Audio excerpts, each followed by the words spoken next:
අපි වෙසක් පොය දිනයට අපේ ගෙවත්ත මේ වගේ බකට් වලින් ලස්සන වෙලා තියෙනවා. එහෙම නේද? මං හිතනවා ඔයාලත් මේ වගේ ලස්සනට කරන්න ඇති කියලා. ඉතින් ඔයාලට පේනවා ඇති බෞද්ධ කොඩියේ තියෙන පාටවල් පහෙන් බකට් වගේක් තියෙනවා. නිල්, කහ, රතු, සුදු, තැඹිලි. ඒත් එක්කම අපි අපේ තවත් බකට් පෙලක් ළඟට යමු. පේනවන ඇතිනේ ලස්සන බකට් වගේක්.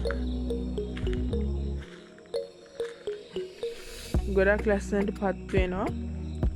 මෙතන තියෙනවා නිලුයි කහයි. මෙතන තව කහ පාට එකක් තියෙනවා.